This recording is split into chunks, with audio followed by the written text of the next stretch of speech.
Bonjour à toutes et à tous, bienvenue dans ce point de l'actualité internationale. Le ministre d'État algérien, ministre des Affaires étrangères, de la communauté nationale à l'étranger et des Affaires africaines, Ahmed Attaf, a été reçu aujourd'hui à Bujumbura par le président de la République du Burundi, Évariste Ndayishimiye, dans le cadre de la visite officielle qu'il effectue en qualité d'envoyé spécial du président algérien Abdelmadjid Tebboune.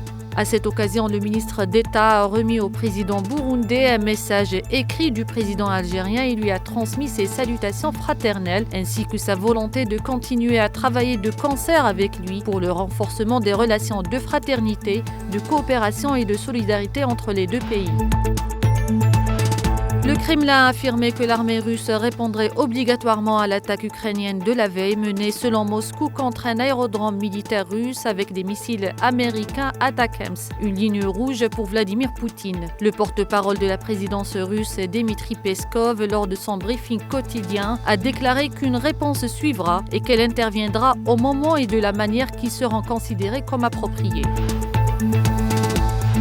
La Chine s'est dite profondément surprise et mécontente après les accusations du président sud-coréen Yoon Suk-yeol qui a justifié la proclamation de la loi martiale en évoquant des soupçons d'espionnage par des citoyens chinois ayant photographié et filmé des sites militaires en Corée du Sud, soulevant des menaces pour la sécurité nationale. Le président sud-coréen a également accusé le principal parti d'opposition de bloquer ses efforts pour modifier la législation sud-coréenne anti-espionnage.